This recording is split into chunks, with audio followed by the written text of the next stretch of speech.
జై శ్రీమన్నారాయణ. ఓం అస్మద్గురుభ్యో నమః. శ్రీమతే రామానుజాయ నమః. అనాఘ్రతావద్యం బహుగుణపరిణాహి మనసో దుహానం సౌహార్దం పరిచితమివాథాపి గహనం పదానాం సౌభ్రాత్రాదనిమిష నిషేవ్యం శ్రవణయోః త్వమేవ శ్రీర్మహ్యం బహుముఖయ వాణీ విలసితం తర్కత్రయంతమర్మజ్ఞం ప్రబోధనపరాయణం జిజ్ఞాసుజన జీవాతుం శ్రీరంగార్య గురుం భజే. శ్రీ శ్రీనివాసః కులదైవతం నః శ్రీ శ్రీనివాసః పరదైవతం నః శ్రీ శ్రీనివాసః పరమం ధనం నః శ్రీ శ్రీనివాసః పరమాగతిర్నః. ఓం అస్మద్గురుభ్యో నమః. శ్రీమతే రామానుజాయ నమః. ప్రియ భగవద్బంధువులారా, ఈనాడు 18వ పాశురం. உந்து மதகளித்த நோடாத தோல்வடியன் நந்தகோபாலன் மருமகளே நப்பின்னாய் கந்தம் கவசம் குடலி கடை திறவாய் வந்து எங்கும் கோடியடைத்தனகாள் மாதவிப்பந்தல் மேல் பல்கால் குவிலினங்கன் கூவினகாள் பந்தார் விரலி உண்மைத்துனன் பேர் பாட செந்தாமரை கையாள் ஷிரார் ஒளையொளிப்பா వందు తిరవాయ్ మగిజిందేలో రెంబావాయ్ అని అమ్మ యొక్క పురుషకార స్వరూపిణి అయిన అమ్మను గురించి మేల్కొల్పుతున్నటువంటి విశేషమైనటువంటి పాశురం. నిన్న నందగోపాల వారిని, యశోదాదేవిని, శ్రీకృష్ణ పరమాత్మను, బలరాములను నిద్ర మేల్కొల్పారు. ఈనాడు అక్కడ క్రమం తప్పాము, అమ్మను కాకుండా స్వామిని ముందు మేలుకొల్పుతున్నామని అనుకొని ఈరోజు అమ్మ నప్పిన్న పిరాటి అని అమ్మకు సంప్రదాయంలో నామం. నప్పిన్న పిరాటిని మేలుకొల్పుతున్నారు. నప్పిన్న పిరాటి అంటే నీలాదేవి. శ్రీవైకుంఠంలో శ్రీదేవి, భూదేవి, నీలాదేవి ఈ దేవేరులందరితో కలిసి ఉండేటటువంటి స్వామి. అయితే ఆయా అవతారములను దాల్చినప్పుడు స్వామి అమ్మ కూడా వస్తుంది. రామచంద్రస్వామిగా స్వామి విచ్చేసినప్పుడు లక్ష్మీదేవి సీతాదేవిగా విచ్చేసింది. వరాహస్వామిగా స్వామి విచ్చేసినప్పుడు భూదేవి, భూవరాహస్వామి అంటాం, భూదేవి విచ్చేసింది. అలాగే ఇప్పుడు కృష్ణ పరమాత్మ విచ్చేసినప్పుడు నీలాదేవి, నప్పిన్న పిరాటి నీలాదేవి విచ్చేసిందనమాట. అయితే మనకు సంప్రదాయంలో నప్పిన పిరాటి నీలాదేవి కనిపిస్తుంది. మిగతా గ్రంథాలలో మహాభారతము, భాగవతములలో ఏం కనిపిస్తుందంటే రుక్మిణీదేవిగానే కనిపిస్తుంటుందండి. అది విశేషం. అమ్మ యొక్క వైభవాన్ని తెలిపేటటువంటి విశేష పాశురం ఈనాడు. నాయకనాయని నిన్న నందగోపుల వారిని మేల్కొల్పారు. నందగోపులు అంటే చెప్పుకున్నాం ఆచార్యులు అని. అమ్మ మంత్రం జీవుడికి పరమాత్మకు అనుసంధానకర్తగా ఉండేటటువంటి తల్లి. జీవుడి యొక్క బాగోగులను చూస్తూ స్వామికి తెలియజెప్పేది. అయితే పురుషకార స్వరూపిణి అంటున్నాము. అమ్మని ఏమంటున్నాము? పురుషకార స్వరూపిణి. పురుషకారము అంటే ఏమిటి అంటే మధ్యవర్తిని అనుకుంటున్నాం మనం. మళ్ళీ చెప్పాలంటే ఇద్దరి మధ్యన అనుసంధానం చేసేది కాదండి. పురుషుడిగా తీర్చిదిద్దున్నదట. స్వామిని పురుషుడిగా సంపూర్ణ పురుషుడు అవుతాడు అప్పుడు అమ్మ చెంత ఉంటేనే. అంటే మరి పురుషుడిగా చేయడం అంటే ఏంటిదంటే పూర్ణ పురుష ఉచ్యతే అంటారు. అంటే పూర్ణ అమ్మ ఉన్నప్పుడు మాత్రమే స్వామి పూర్ణుడు అవుతాడు. అంటే పురుష కరోతి ఇది పురుషకార అని. పురుష కరోతి అంటే ఆయనలో ఉన్నటువంటి దయాగుణాన్ని తెచ్చున్నది అని. అంటే లేదా అండి, స్వామికి ముందు దయాగుణం ఉంది, కానీ ఎక్కడ ఉంది? అది అడుగున పడి ఉంటుంది. మనల్ని చూడగానే దయ కలగదట. స్వామికి కలుగుతుందా? మనం అంత మంచి పనులు చేస్తున్నామని కలుగుతుందా? కలగదు. ఆయన ఒక నిరంకుశ స్వాతంత్ర్యమును అవలంబించి ఉంటాడు. మనల్ని చూడగానే కోపమే వస్తుందట స్వామికి.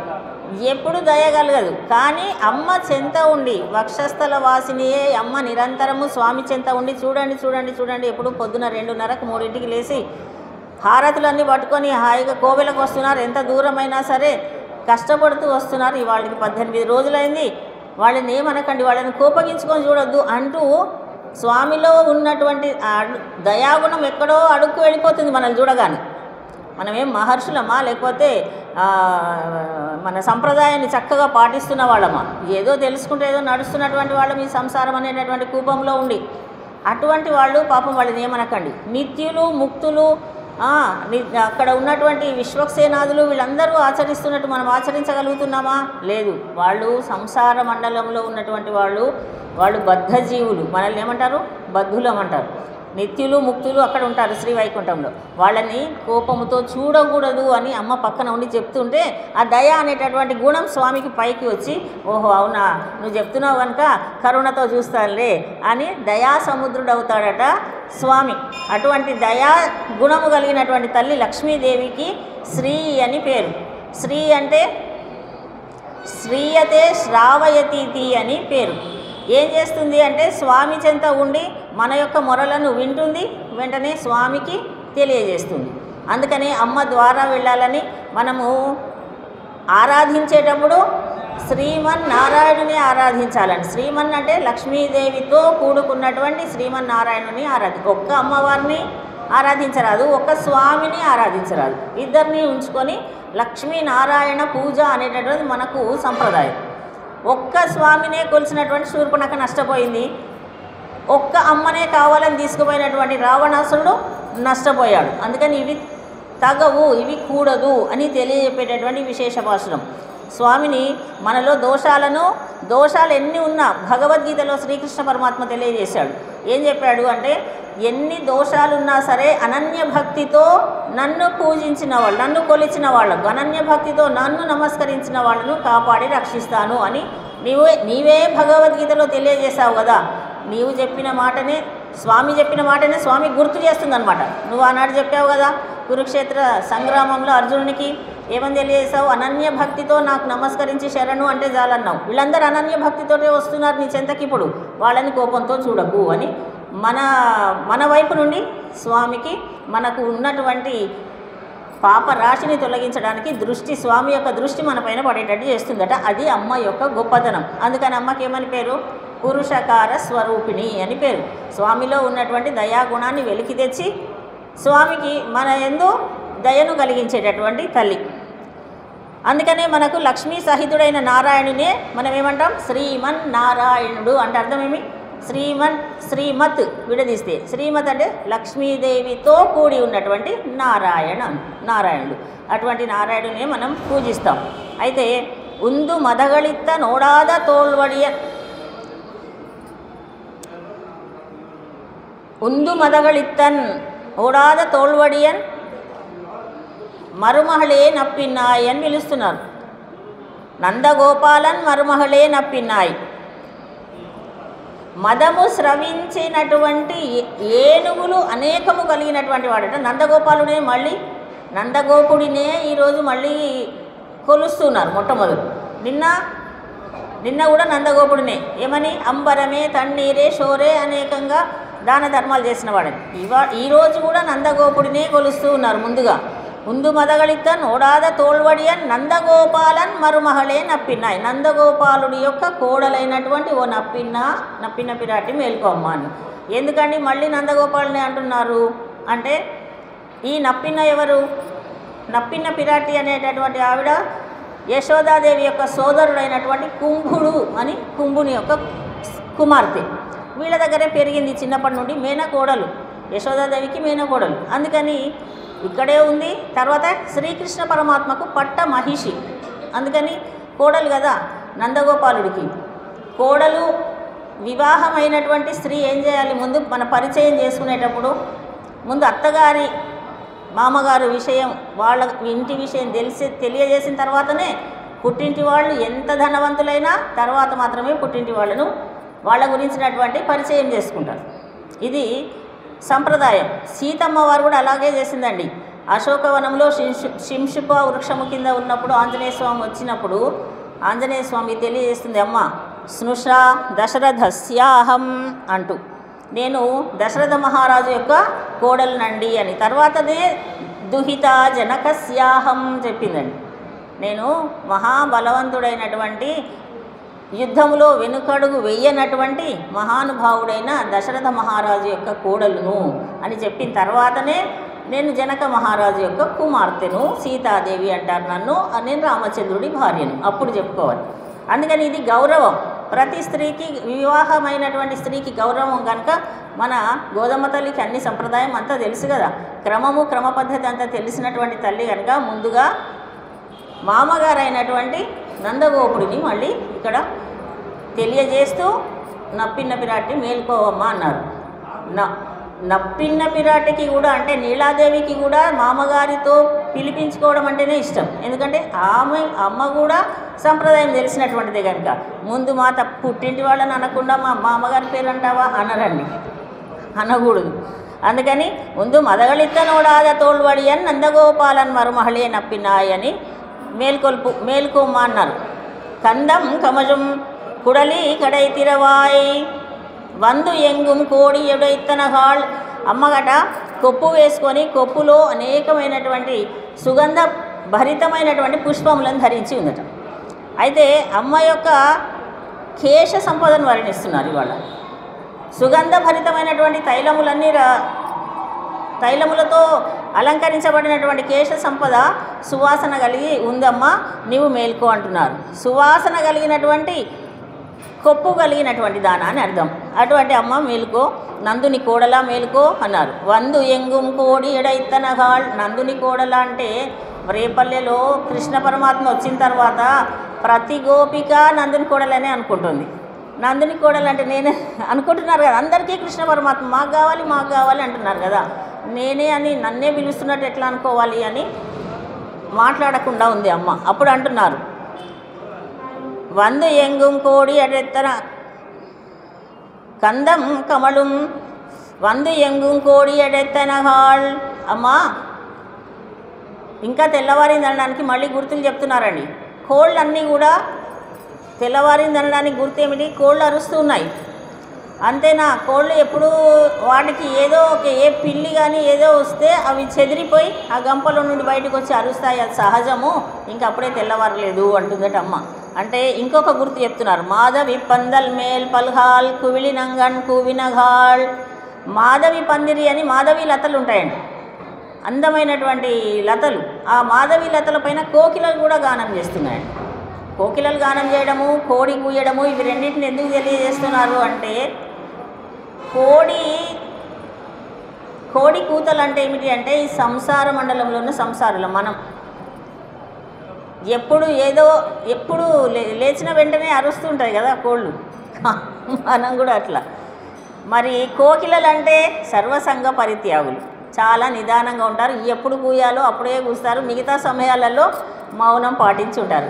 ఎంత అవసరమో అంతే మాట్లాడేటటువంటి మహానుభావులు కోకిలతో సమానం. అయితే సంసారంలో తప్పదు, మనం మాట్లాడుకోవడం తప్పదు కదా. పొద్దున్న లేస్తే అనేకమైనటువంటి పనులు, ఆ పనులలో మనం ఏదో ఒకటి మాట్లాడుకోవాలి, పిల్లల్ని పిలవాలి, వాళ్ళని తయారు చేయాలి, కార్యస్థలాలకు పంపిస్తూ ఉండాలి. దానికోసమని మాట్లాడక తప్పదు ప్రతి గృహిణికి కూడా కదా. ఇంట్లో ఉండే వాతావరణం అదే. పొద్దున్న లేవగానే పిల్లలందరినీ మేల్కొల్పడం దగ్గర నుంచి మాట్లాడకుండా ఉండగలదా ఒక మహిళ? గృహిణి ఉండలేదు. అందుకని చెప్తున్నారు మాధవి పందల్ మేల్ పల్ఘాల్ కువిలి నంగన్ కూవినగాళ్. కోకిలలు అంటే ఇక్కడ భగవద్ జ్ఞానులండి, జ్ఞాన సంపద కలిగినటువంటి మహానుభావులు. అందుకని వాళ్ళు ఏం చేస్తారు? భగవంతుని యొక్క జ్ఞానాన్ని అందరికీ పంచడానికి చూస్తారు. జ్ఞానులు ఎప్పుడు కూడా వాళ్ళ దగ్గర ఉన్న సంపదను దాచుకోరండి. విద్య అనేది దాచుకుంటే పెరుగుతుందా, ఖర్చు చేస్తే పెరుగుతుందా? విద్యను ఖర్చు చేస్తే పెరుగుతుంది కదా. అందుకని జ్ఞానులైనటువంటి వాళ్ళు ఏం చేస్తారు? దాన్ని ఖర్చు చేస్తూ ఉంటారు. విద్యా నామ నరస్య రూపమధికం ప్రచ్ఛన్న గుప్తం ధనం విద్యా భోగకరీ యశస్సుఖకరీ విద్యా గురూణాం గురువు అన్నారు. విద్య అనేటటువంటిది ఏమిటంటే గురువులకే గురువు అండి. విద్యా విదేశగమనే బంధుజనుడు. విదేశాలకు వెళ్ళినప్పుడు విద్యనే మనకు బంధువు అండి. అక్కడ అంటే విద్యావంతులు ఏం చేస్తారు? అన్ని భాషలు నేర్చుకొని ఉంటారు. విదేశాలకు వెళ్ళినప్పుడు ఆ భాషను కూడా మాట్లాడగలుగుతారు. అందరికీ బంధువు అవుతారు. ఎప్పుడు బంధువు అవుతారు? ఎవరైనా మనం మాట్లాడినప్పుడు బంధువు అవుతారు. ఏమోలే మనకేంటి అని మోఖం అక్కడి నుంచి వాళ్ళు వస్తే ఇటు తిప్పినాం అనుకోండి, ఎవరు మనకు బంధువులు గారు, స్నేహితులు కూడా గారు కదా. అందుకని ఈ జ్ఞానులైనటువంటి మహానుభావుల వంటివి కోకిలలు అని సంసార మండలంలో ఉండి వారు చేయవలసినటువంటి నిత్య నైమిత్తిక కర్మల మీదనే దృష్టి ఉంచేటటువంటి సంసారులు కోకిలల్లా ఇక్కడ వర్ణించి చెప్తారు. అయితే ఈ కోళ్ళేమో పూర్వాచార్యులాగా వర్ణిస్తారండి. అనేక విశేష అర్థాలు. కోళ్లను మనకు పూర్వాచార్యులు ఏం చేశారండి, మనకు భగవద్ జ్ఞానాన్ని అందించి ఉన్నారు. పూర్వాచార్యులు చెప్పిన తర్వాత మనకు మన ఆచార్యులు, ఇప్పుడున్నటువంటి ఆచార్యులు భగవద్ రామానుజులు. ఎక్కడి నుంచి వస్తుంది మనకు ఆచార్య సంపద? ఆచార్య గురు పరంపర ఎక్కడి నుంచి ఉంది మనకు? లక్ష్మీనాథ సమారంభాం నాథ యామున మధ్యమాం అస్మదాచార్య పర్యంతాం వందే గురు పరంపరాం. ఇది మన గురు పరంపర. ఎక్కడి నుండి ప్రారంభమైంది? లక్ష్మీనాథ సమారంభం, లక్ష్మీదేవి దగ్గర నుండి ప్రారంభం. లక్ష్మీదేవి తర్వాత లక్ష్మీనాథుడు. ఎవరు లక్ష్మీనాథుడు? సాక్షాత్తు శ్రీమన్నారాయణుడు. వారు మనకి ఇద్దరు మొట్టమొదటి గురువులు. తర్వాత లక్ష్మీనాథ సమారంభం నాథ యామున మధ్యమం. నాథమునులు, శ్రీమన్నాథమునులు మహానుభావులు వారి తరువాత యామునమునులు. యామునమునులు ఎవరు? యామునాచార్యులు ఆళ్వందార్ స్తోత్రం రచించారు. తప్పనిసరిగా నేర్చుకోవలసినటువంటి భగవతత్వం అంతా ఇమిడి ఉన్నటువంటి స్తోత్ర రత్నం యామునాచార్యులు రచించినటువంటి దానికి ఆళ్వందార స్తోత్రం. వారికి ఆళ్వందార్ అని పేరు. ఆళ్వందార్ స్తోత్రానికే స్తోత్ర రత్నం అని పేరు. మనకు 3 రత్నములు ఉన్నాయండి, ముఖ్యమైనటువంటివి 3 రత్నములు. ఏమిటవి? స్తోత్రములన్నిట్లో అనేక వేల స్తోత్రాలు ఉన్నాయండి ప్రతి పరమాత్మకు సంబంధించి. అన్ని స్తోత్రాలలో స్తోత్ర రత్నం ఏదయ్యా అంటే ఆళ్వందార్ స్తోత్రం అని చెప్పారు. మరి మంత్రములు కూడా అనేకం ఉన్నాయి కదండి. మంత్రములన్నిట్లలోకి శ్రేష్టమైనటువంటి సులభమైనటువంటి మంత్రం ఏమిటి? ఏ మంత్రం? ద్వయమంత్రం మంత్రరత్నం అన్నారు. మరి పురాణములు, చాలా పురాణములు ఉన్నాయి. ఆ పురాణాలలో రత్నం ఏది అంటే విష్ణు పురాణం, పురాణ రత్నం అని చెప్పారు. ఇవి 3 రత్నములు. మనము శ్రవణము చేయవలసినవి, అనుసంధించవలసినటువంటివి, మనము వీటి వలన బాగుపడతాము అని తెలియజేసినటువంటివి. అందుకని మనకు ఆళ్వార్ పూర్వాచార్యులు, ఆ తర్వాత కోకిలలు అని చెప్తున్నారంటే కోకిలలేమో ఆళ్వార్లు ఏం చేశారు? భగవంతుని యందే భక్తి కలిగి ఉండి పరమాత్మ వీరిని చూడాలని వచ్చారు. భగవంతుడు ఏం చేశాడండి? ఆళ్వార్లనే దర్శించాలని వచ్చాడండి. వీళ్ళేం ప్రార్థించలే, హే భగవన్ రావాలి, నువ్వు కనిపించాలి అని ప్రార్థన చేయలే. మహర్షులు ఋషులు అయితే వాళ్ళ మనోఫలకంలో పరమాత్మను దర్శించాలని ధ్యాన ముద్రలో ఉన్నారు. వీళ్ళు పరమాత్మ యొక్క వైభవాన్ని తలుచుకుంటూ ఉండి వాళ్ళ నడవడిక మొత్తం పరమాత్మ యందే దృష్టి ఉండి ఆహారము కూడా స్వీకరించాలనే ధ్యాస లేకుండా ఉన్నటువంటి ఆళ్వార్లను వారిని నేను దర్శించాలని వచ్చాడటండి పరమాత్మ. అందుకని నిరంతరము భక్తిలో మునిగి తేలినటువంటి వాళ్ళని ఏమంటారు? ఆళ్వార్లు అంటారు. వాళ్ళు మనకు 12 మంది ముఖ్యం, 10 మంది అనుకుంటాం. తర్వాత 12 మంది ముఖ్యమైన ఆళ్వార్లు ఉన్నారు. ఆళ్వార్లు మనకేం చేశారు? పరమాత్మ యొక్క వైభవాన్ని గానం చేశారు.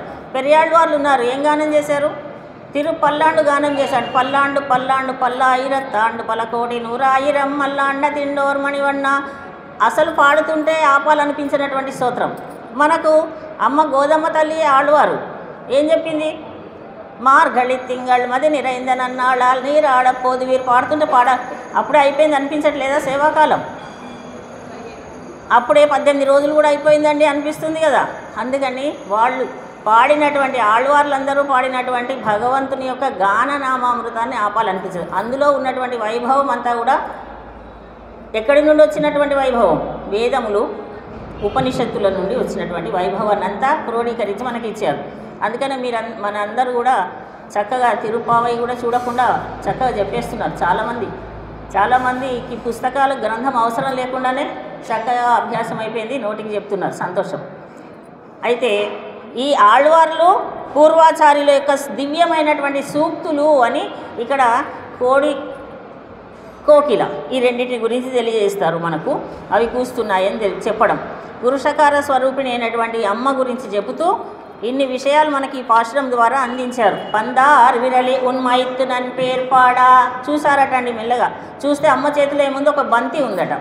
బంతిని పట్టుకొని ఉంది అంటే స్వామితో ఆడి ఉండవచ్చు. బంతి ఆట ఆడతారు కదండి, స్వామి అమ్మవారు ఆడి బంతి ఎవరి చేతిలో ఎక్కువసేపు పట్టుకుంటే వాళ్ళు గెలిచినట్టనే ఆట కావచ్చు. అందుకని అమ్మ చేతిలోంచి బంతిని వదలడండి. స్వామి ఓడిపోతున్నాడు, అమ్మ వదిలిపెట్టడం లేదు. పందారు విరలి ఉన్మైతునన్ పేరు పాడా. మీ మీ బావ యొక్క పేరును పాడడానికి వచ్చాం. మేనబావ కదండి. పూర్వము మేనబావ అన్న మేనమామలు అన్న చాలా ఆప్యాయత ఉండేది. అట్లా మీ మేనబావను గురించి మేము పాడుతూ ఉంటే విని లేచి రావాలి కానీ ఇంకా రావడం లేదు అన్నారు.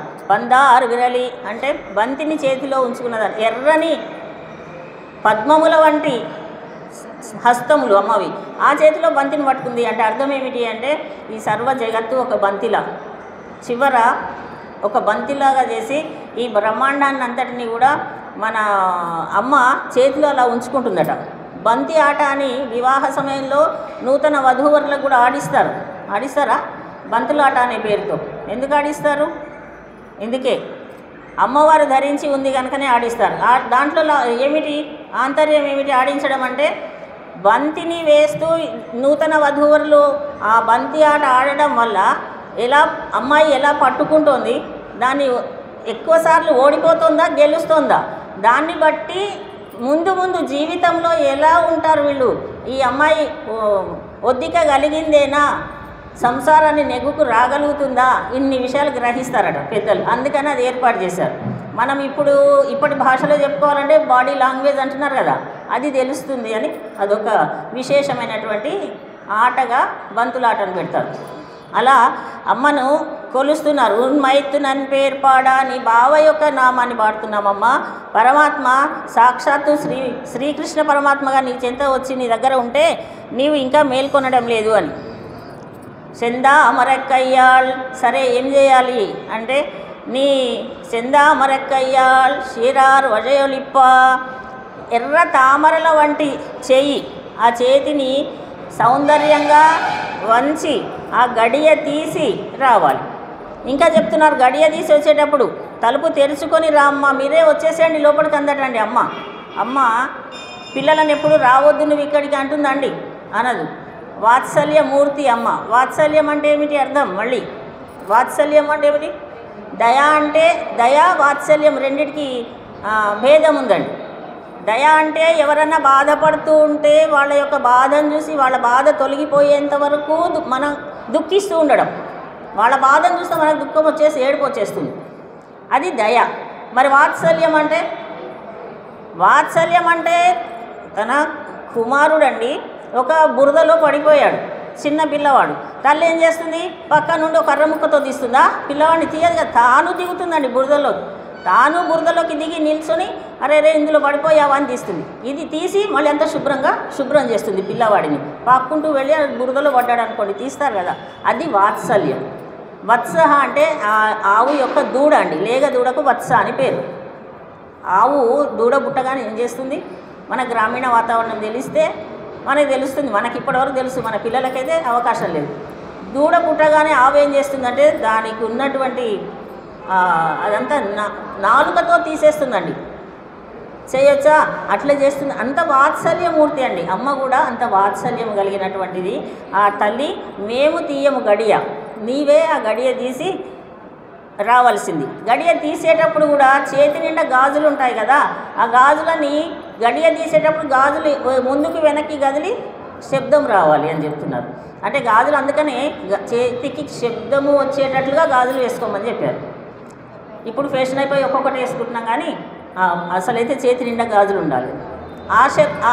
ఆ శబ్దము కూడా మనకు అష్టాక్షరి మంత్రము ద్వయమంత్రము వలె శ్రేష్టమైనటువంటిది అని. ఆ శబ్దం చెవులకు పడినా కూడా చాలా మంచిది అని. అందుకని ఎర్ర తామరల వంటి నీ చేతిని సౌందర్యంగా ఉన్నటువంటి గాజులను ఆ గాజుల శబ్దం అయ్యేటట్లుగా నీవే తలుపు తెరుచుకొని రావలసింది అని ప్రార్థించారు. నీవు గాజుల ధ్వనితో తలుపు తెరువు అని. గోపికలు వాళ్ళ యొక్క ఆశయం ఏమిటి? ఎవరిని దర్శించాలి? స్వామిని దర్శించాలి, స్వామి నామాన్ని పాడాలి, అమ్మ రావాలి. అమ్మతో కూడుకొని కదా, అమ్మని దర్శించినాక స్వామిని దర్శించాలి. అందుకని అమ్మ నువ్వు ముందు మేల్కొంటే ఆ తర్వాత స్వామి మేల్కొంటాడు. మిమ్మల్ని ఇద్దరిని మేము దర్శించి మా కన్నులకు ఉన్నటువంటి ఉపవాసము తొలగిపోవాలి. అమ్మని దర్శిస్తే ఏం జరుగుతుంది? మనకు నేను దర్శిస్తున్నాం అమ్మవారికి పుష్పమాలలు కైంకర్యం చేసి మొన్న ఓడి బియ్యం పోసినప్పుడు అమ్మకు సారే సమర్పించినప్పుడు చూస్తున్నామా అసలు కన్ను తిప్పుకోవాలనిపిస్తుందా పక్కకి చూడాలనిపిస్తుందా మన పక్కన ఎవరు ఉన్నారో కూడా చూడలేదు పట్టించుకోలేదు నిల్చున్న వాళ్ళు నిల్చున్నట్టే దర్శించుకున్నారు కూర్చున్న వాళ్ళు కూర్చున్నట్టే దర్శించుకున్నారు అడ్డం ఎవరన్నా వస్తే జరగండి జరగండి అని దర్శించుకుంటున్నాం దర్శనము వల్ల ఏమి జరుగుతుందంటే మన కళ్ళకు ఉన్నటువంటి ఉపవాసము తొలగిపోతుంది ఇన్ని రోజులు దర్శించలేదు మళ్ళీ వచ్చే సంవత్సరం ధనుర్మాసం వస్తే అప్పుడు సారె సమర్పణ చేస్తే అప్పుడు ప్రతిరోజు దర్శిస్తాం మళ్ళీ పుష్పమాలను దర్శిస్తాం కదా అందుకని ఇప్పుడు ఎంతవరకు దర్శించగలిగితే దర్శించాలి అనేటటువంటి త్వర ఉంటుంది మా కన్నులకు ఉన్నటువంటి ఉపవాసం తొలగిపోవాలి అమ్మ నీ యొక్క గాజుల ధ్వని వింటే మా చెవులకు ఉన్నటువంటి ఉపవాసము తొలగిపోవాలి నీవు నడుస్తూ వస్తూ నీవు గడియ తీస్తూ ఉంటాయి ఇటు పక్కన ఉన్నారు కదా వాళ్ళు అమ్మ లోపల ఉంది ఆ తలుపుకు తగిలి ఉన్నామేమో 5 లక్షల మంది కదండి వాకిట్లో ఉండాలంటే అందరూ ఆ ద్వారానికి తగిలే ఉన్నాం నీ యొక్క త్వగింద్రియం అంటారు త్వగింద్రియం అంటే చర్మం నీవు అటు నుంచి తలుపును తాకి గడియ తీయడము మేము ఇటు నుంచి తాకి ఉన్నాం కనుక ఆ త్వగింద్రియం యొక్క ఉపవాసం తీరాలి అంటే మన పంచేంద్రియములకు ఉన్నటువంటి ఒక లోటు అనేది తొలగిపోయి అమ్మ నీ యొక్క దివ్యమైనటువంటి కృపా కటాక్షం మా ఎందుకు కలగాలి అని ఈ పాశ్రం ద్వారా తెలియజేస్తున్నారు మరి నీ కొప్పులో ముడుచుకున్నటువంటి సుగంధ ద్రవ్యములైనటువంటి సంపెంగ పూలు విరజాజి పూలు మల్లె పుష్పములు ఇవన్నిటితోటి ఉన్నటువంటి గులాబీలు చామంతి మల్లెలు గుబాళిస్తున్నట్ట సువాసన ఆ సువాసనతో ఉన్నటువంటి నీ కొప్పులో నీవు ధరించిన పుష్పముల యొక్క సువాసన మా నాసికములకు కూడా ఉన్నటువంటి ఉపవాసము తొలగాలి ఇది మాకు అనుగ్రహించు అని కోరుతున్నారు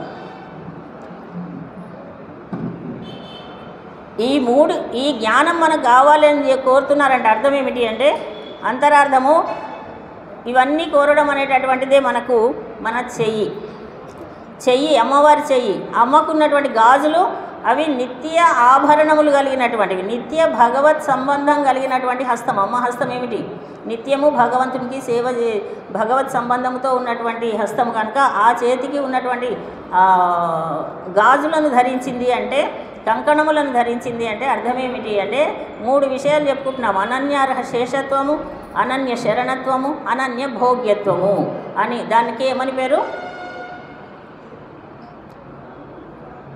అనన్యార్హ శేషత్వం అంటే నేను నీకే తప్ప మరొకరికి చెందిన దానను కాదు అని స్వామి చింత ఉంటుంది అమ్మ అనన్య శరణత్వము అంటే నేను పరమాత్మకే భగవంతునికే తప్ప అన్యులకు ఎవరిని శరణు వేడను అనన్య భోగ్యత్వం అంటే నీవే తప్ప నాకెవరు ఇంకా అన్యులు ఎవరు భోగ్యముగా అంటే సంతోషముగా అనిపించరు అని అంటే త్రికరణ శుద్ధి అంటాం త్రికరణ శుద్ధి అంటే మనోవాక్కాయ కర్మలు అంటారు మనస్సులో ఏది తలుస్తామో మాటలో అదే వస్తుంది మాటలో ఏది మాట్లాడతామో చేతలో అదే ఉంటుంది ఇది త్రికరణ శుద్ధిగా అమ్మను నమ్మినటువంటి వాళ్ళు ఆకారత్రయ సంపన్న అయినటువంటి అమ్మ ఈ 3 గుణములు అమ్మ దగ్గర ఉంటాయి ఎప్పుడు ఏమిటి అనన్య శరణత్వం అనన్య భోగ్యత్వం అనన్య శేషత్వం ఇవి 3 గుణములు ఉన్నాయి కనుక అమ్మని ఏమంటారు ఆకారత్రయ సంపన్నాం అరవింద నివాసినీం అశేష జగదీశిత్రీం వందే వరదవల్లభాం అని ప్రార్థిస్తాం మనం ఈ 3 గుణములతో ఉన్నటువంటి తల్లి మాకు ఈనాడు భగవత్ ప్రాప్తికి అడ్డుగా ఉన్నటువంటి పాపములను తొలగించాలి భగవంతుని దగ్గరికి వెళ్ళడానికి పాపం అడ్డుగా ఉంటే ఏ పుణ్యక్షేత్రాలకు వెళ్ళాలనిపించదు సమయము దొరకదు అది తొలగిపోతే తొలగించేటటువంటిది ఎవరంటే అమ్మవారు అమ్మ నీవు తొలగించి భగవత్ ప్రాప్తికి మాకు అవకాశాన్ని కలిగించు అని ప్రార్థన అనమాట ఇవాళ ఆకారత్రయ సంబంధ జ్ఞానము మనకు తెలియజేసేటివి ఇక్కడ గాజులు అని అంతరార్థం అయితే విశేషమైనటువంటి పాశురంలో అమ్మ వీళ్ళ ప్రార్థనను విని ఎంత చక్కగా ప్రార్థించిన తర్వాత ఎవరైనా కాదు లేదు వెళ్ళిపో అంటారా అన్నారు కదా అమ్మ అసలే అన్నది ఎందుకంటే వాత్సల్యమూర్తి దయాస్వరూపిణి అమ్మ ఏం చేసింది మెల్లగా గాజులో శబ్దంతో రావాలన్నట్టుగానే గడియ తీసి వస్తుందట ఇదే విశేషాన్ని ఈ విశేష పాశురాన్ని మనకు భగవద్ రామానుజుల చరిత్రలో కూడా వారి విషయంలో తెలుస్తుంది భగవద్ రామానుజులు ప్రతినిత్యము కూడా తిరుపావై అనుసంధానం చేస్తూ వెళ్ళేవారు వారు సర్వసంగ పరిత్యాగం చేసిన వారు కనుక వారు ఏం చేయాలి ప్రతినిత్యము భిక్షాటనకు వెళ్ళాలి ఒక్కొక్క రోజుకు అది కూడా నియమం ఉంటుందండి ఈ రోజుకి 7గురికే భిక్షాటన వెళ్ళాలా 5గురింటికే వెళ్ళాలి అట్లా వెళుతూ ఉంటే ఒకరోజు వాళ్ళ గురువు గారైనటువంటి పెరియనంబి గారింటికి వెళ్ళారు వాళ్ళ ఇంటి దగ్గర నిల్చొని భవతి భిక్షాందేహి అన్నారు రామానుజులు. కానీ వారు నిరంతరము తిరుప్పావైని అనుసంధానమే చేస్తూ ఉంటారు భావ సంయుతంగా. అర్ధభావాలు కూడా వారికి తెలుసు కదా, అలా అనుసంధానం చేసుకుంటూ ఉన్నారు. తిరుప్పావైని అనుసంధానం చేయడం అంటే అర్థం ఏమిటి మనం చెప్పుకున్నాం మొన్ననే. తిరుమంత్రాన్ని అధ్యయనం చేసినట్టే, తిరుమంత్రాన్ని మననం చేసినట్టే తిరుప్పావైని మనం మననం చేస్తున్నామంటే తిరుప్పావై అంటే తిరుమంత్ర అర్థము, తిరుమంత్రం. అలా మంత్ర అర్థంతో సహితంగా తిరుప్పావైని అనుసంధానం చేస్తూ ఉన్నారు. అప్పుడు ఈ పాశురం వచ్చిందట వారి మనసులో. పఠిస్తూ ఉంటే ఉందు మదగళిత్త నోడాద అమ్మ భవతి భిక్షాందేహి అని ఉందు మదగళిత్త నోడాద తోల్వడి అన్నంద గోపాలన్ మరుమహళే నప్పినాయ్ కందం కమజం కుడలి కడై తిరవాయు అంది ఎంగం కోడి అనేసరికి అమ్మాయి ఇదే గాజుల శబ్దము చేస్తూ గడియ తీసిందండి. వారి మహాపూర్ణుల వారి అమ్మాయి అత్తుళ్ళాయమ్మ గారు బాలిక. ఆమె కూడా చేతి నిండా గాజులు ధరించడం అప్పుడు బాలికలకు అలవాటు కనుక అదే గాజుల సవ్వడితో గాజుల శబ్దంతో గడియ తీసేసరికి రామానుజులు ఆహా సాక్షాత్తు నీలాదేవియే వచ్చి తలుపు తెరిచింది నా కోసమని నిశ్చేష్టుడయ్యాడు, నమస్కరించాడట. స్వామివారు అద్భుతంగా అప్పటి నుండే మన భగవద్ రామానుజులకు తిరుప్పావై జీయర్ అనే పేరు. అందరూ ఆశ్చర్యపోయారు. అంటే ఒక భావాన్ని, ఒక పాశురం యొక్క భావాన్ని ఎంత లీనమై వారు అనుసంధానం చేస్తున్నారో తెలుసుకోవచ్చు. మనం కూడా వింటున్నాం ప్రతి భావాన్ని. మొదటి పాశురం భావం గుర్తుందా? మీరు మంచివాళ్ళు కనుక మీకు గుర్తుంది, నేనే మర్చిపోయాను. అయితే అలా భావనతో చేసి వారు నిజంగానే నీలాదేవి తన ఎదురుగా నిలిచినట్టుగా భావించారు మన భగవద్ రామానుజులకు అంత ఇష్టమైనటువంటి తిరుప్పావై. అందులో ముఖ్యమైనటువంటి పాశురం ఈనాడు ఉందు మదగళిత్త నోడాద తోల్వడియన్ అని. అయితే నందగోపుడి దగ్గర మదము స్రవిస్తున్నటువంటి ఏనుగులు అనేకము కలిగిన వాడు అని, ఏనుగులన్నిటినీ కూడా ఎన్ని ఏనుగులు వచ్చినా వాటన్నిటినీ నివారించగలడు అని, యుద్ధంలో వెనకంద వేయకుండా ముందుకు వెళ్ళగలడు అని, వీటన్నిటిని చెప్పడానికే ఉందు మదహళిత్తన్ అంటేనే అర్థం. అది మదము స్రవిస్తున్నటువంటి ఏనుగులు అంటే ఒక మదం అనేటటువంటి కారుతుంటుందట. అంటే ఒక ముసలి ఏనుగులు కాదు, యుక్త వయసులో ఉన్న ఏనుగు బలం ఎక్కువ కదా. కృష్ణ పరమాత్మ భగవద్గీతలో కూడా నేను జంతువులలో ఏనుగుని అనుకున్నాడండి. ఎందుకు ఏనుగు అనుకోవాలి? సింహం ఉంది కదా, కాదు. ఏనుగు చాలా బలమైనటువంటి జంతువు, అందులో చాలా గంభీరం కలిగినటువంటిది. మరి దేవతలందరిలో బలమైన వాడు, గంభీరం కలిగినటువంటి వాడు పరమాత్మ. అందుకనే ఇక్కడ ఏనుగుతో పోల్చి అమ్మవారు మనకు తెలియజెప్తుంది ఇటువంటి మద గజములు. అయితే ఎప్పుడైనా ఏనుగులన్నిటితోటి ఏమండి రేపల్లి అంటే గోవులు గోపాలు రే చెప్తున్నారు, ఏనుగులు ఎక్కడైనా కనిపించినాయా అంటే కేవలం గోవులే ఉంటాయా? మేకలు ఉంటాయి, మిగతా జంతువులు ఉంటాయి, ఏనుగులు కూడా ఉంటాయి. అయితే ఎప్పుడన్నా యుద్ధం చేసినట్టు కనిపించిందా? ఏనుగులన్నింటినీ వెనక్కి పంపించినట్టు కనిపించిందా చరిత్రలో అంటే కనిపించకపోయినా కుమారుడైనటువంటి కృష్ణ పరమాత్మ ఏం చేశాడు? కువలయాపీడం అనే పెద్ద ఏనుగుని సంహరించాడు సునాయాసంగా. కుమారుడు అంత సునాయాసంగా సంహరించాడు అంటే తండ్రికి ఉన్న గుణాలే కదా కొడుకొస్తాయి అని గ్రహించి వీళ్ళు ఇక్కడ మన గోదమ్మ తల్లి ఉందు మదహళిత్త నోడాద తోల్వడియనని ఎన్ని ఏనుగుల మందలన్నింటినీ కూడా ఓడించగలిగేటటువంటి సామర్థ్యము కలిగినటువంటి భుజశాలి అయినటువంటి ఓ నందగోపుని యొక్క కోడల నప్పిన పిరాటి మేల్కొనుము అని మేల్కొల్పారు. అందుకనే త్యాగరాజు గారు కూడా సామజ వరగమన అన్నారు. అంటే నడకలో శ్రేష్టమైనటువంటిది అండి ఏనుగు యొక్క నడక గంభీరంగా ఉంటుంది. ఆ విషయాలన్నీ కూడా విశేషమైనటువంటి అర్థములు కలిగినటువంటి ఉందు మదహళిత్త పాశురం.